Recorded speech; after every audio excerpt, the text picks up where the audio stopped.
لا الہ الا اللہ کو جو پہلے آپ کو اس دن وظیفہ بتایا، آج اس کی فضیلت بھی بتاتے، لا الہ الا اللہ وحدہ لا شریک لہ لہ الملک ولہ الحمد وہو علی کل شیء قدیر. اس طرح پڑھے گا نا، پہلے تو صرف لا الہ الا اللہ کی بات کر رہا تھا، جو مکمل پڑھے گا، بخاری و مسلم کی حدیث ہے. اس دن یہ فضیلت بیان کرنے کے لیے وقت کم تھا، اس لیے آج بیان کر رہا ہوں کہ 100 مرتبہ جو بندہ اس کلمے کو پڑھتا ہے، بخاری و مسلم کی متفق علیہ حدیث ہے، 100 مرتبہ پڑھنے کا اجر و ثواب کتنا ہے؟ نمبر 1، اسماعیل کون ہے؟ پیغمبر ہیں، رسول ہیں، ان کی اولاد میں سے 10 بیٹوں کو غلام بنا لیا کسی نے.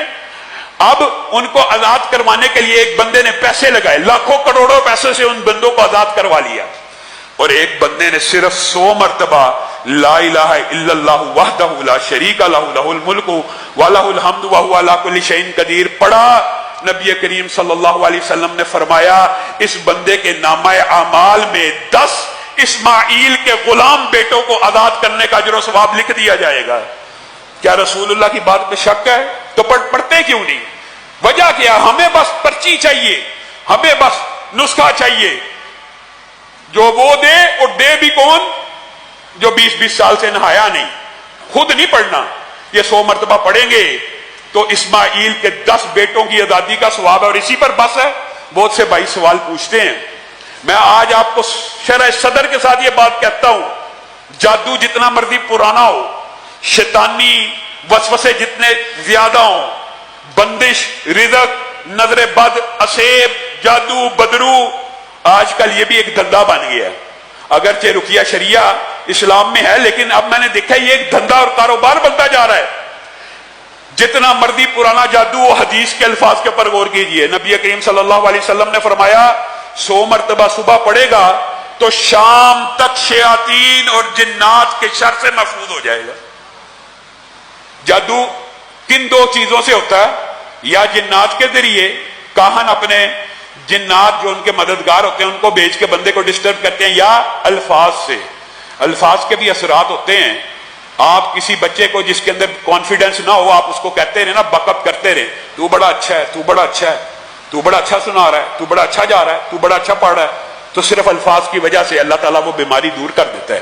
اسی طرح برے الفاظ کے بھی اثرات ہوتے ہیں، ہمیں اس بات کا انکار نہیں ہے. مثلا آپ کسی بندے کو گالی دینا شروع کرتے ہیں، تو یہ ہے، تو یہ ہے، آپ دیکھیں گے آپ نے اس کو صرف بغیرت ہی کہا نا تو اس بندے کا بلڈ پریشر بڑھ جائے گا. اس کا مطلب ہے الفاظ کے اثرات کا تو ہم انکار نہیں کرتے، لیکن یہ جو الفاظ بد کاہن جادوگر لوگوں کے گھر اجاڑنے کے لیے جنات یا الفاظ کے جادو کرتے ہیں، ان سے بچنا کیسے ہے؟ یہ 100 مرتبہ یہ پڑھا کریں. صبح کو پڑھیں گے شام تک شیطان سے محفوظ، شام کو پڑھیں گے صبح تک شیطان سے محفوظ.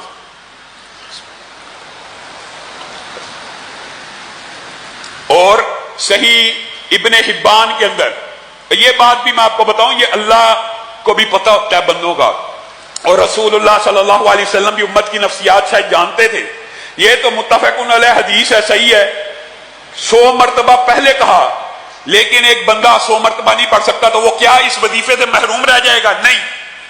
رسول اللہ صلی اللہ علیہ وسلم کی یہ حدیث بھی صحیح ہے، ابن حبان کے اندر موجود ہے. جو 100 مرتبہ نہیں پڑھ سکتا اس کو کتنی دفعہ پڑھنا چاہیے؟ 10 مرتبہ. اور 10 مرتبہ پڑھنے کا اجر و ثواب کیا ہے؟ پہلے تو 100 مرتبہ پڑھنے کے 10 غلاموں کی آزادی تھی، اور صبح سے شام تک شیطان سے بچنا تھا. یہاں صحیح حدیث کے الفاظ ہیں صرف 10 مرتبہ پڑھے گا تو 4 غلاموں کی آزادی کا ثواب مل جائے گا. یعنی تخفیف کر دی آپ کے اور میرے اوپر، آسانی کر دی. پہلے 10 سے 1 آزاد ہوتا تھا، اب 10 سے کتنے آزاد ہو رہے ہیں؟ 4 آزاد ہو رہے ہیں. اور جو اگلی فضیلت ہے، اللہ کی بھی یہ رحمت ہے، اور محمد رسول اللہ صلی اللہ علیہ وسلم کی بھی یہ انسان بینی کی اور امت کی نفسیات جاننے کی کتنی عظیم بات ہے. رسول اللہ نے وہ فضیلت اس کے اندر بھی نہیں چھینی. کہا جو صبح 10 مرتبہ پڑھ لے گا شام تک شیطان سے بچ جائے گا، جو شام کو 10 مرتبہ پڑھ لے گا صبح تک شیطان سے بچ جائے گا. اور جو دیگر ثواب ہے نا کہ 100 درجے بڑھیں گے، 100 گناہ معاف ہوں گے، 100 نیکیوں میں اضافہ ہوگا، وہ اضافی باتیں ہیں. اور سنن ابن ماجہ کے اندر یہ حدیث بھی صحیح ہے. بعض اللہ کو بھی پتہ بندے ایسے ماشاءاللہ مصروف ہیں، اور مصروف کن کاموں میں؟ شیطانی کاموں میں. مصروف کن کاموں میں؟ دنیاوی کاموں میں. وہ کیا کریں؟ یہ حدیث بھی سنن ابن ماجہ کی صحیح ہے، وہ 1 مرتبہ اس کلمے کو پڑھیں اب بتاؤ کوئی بندہ ایسا بھی ہے ہم میں سے بیٹھا جو وعدہ کرے ایک مرتبہ تو زندگی میں پڑھیں گے نا، ایک مرتبہ پڑھنا مشکل ہے، ایک مرتبہ صبح پڑھیں، ایک مرتبہ شام پڑھیں. حدیث کے الفاظ یہ ہیں اللہ کی رحمت ہے، اللہ کی عطا ہے. اللہ تعالیٰ کئی مرتبہ نبی کریم کے ذریعے کسی مسئلے کی کوئی فضیلت بیان کرتے ہیں، پھر اس میں تخفیف بھی کرتے چلے جاتے ہیں تاکہ وہ لوگ بھی شامل ہو جائیں جو زیادہ ذکر نہیں کر سکتے. صرف ایک مرتبہ پڑھنے سے حدیث کے الفاظ ہیں ایک اسماعیل کے غلام بیٹے کو آزاد کرنے کا اجر مل جائے گا. گویا 100 مرتبہ پڑھنے سے 100 ہی ملنے ہیں. وہ جو حدیث ہے یہ اللہ تعالیٰ کی رحمت ہے، اللہ تعالیٰ بڑھاتا رہتا ہے نیکیوں کو. اور ویسے بھی یہ عام فہم لاجیکل بات ہے، 10 کی بات ہے تو اللہ تعالیٰ تو 10 سے ہر چیز کو ضرب نیکیوں کو دیتا رہتا ہے. گویا ایک مرتبہ پڑھنے سے بھی ایک اسماعیل کا غلام بیٹا آزاد ہوگا، اور صرف ایک مرتبہ پڑھنے سے صبح سے شام تک شیطان جنات جادو سے بچ جائے گا اور شام سے صبح تک بچ جائے گا. اب بتائیے کتنا کو پرانا جادو ہے جی، بڑا پرانا جادو ہے جی، بڑے مسئلے آ گئے ہیں جی، بڑے مسئلے. 100 مرتبہ صبح اور شام اپنے گھر میں یہ وظیفہ پڑھ لیں، میں آپ کو گارنٹی دیتا ہوں جتنا مرضی پرانا جادو ہو، جتنا مرضی برا تویز ہو، جتنے مرضی اثرات بد الفاظ کے ہوں یا جنات کے ہوں، اس وظیفے کے سامنے نہ جن ٹک سکتا ہے نہ برے الفاظ ٹک سکتے.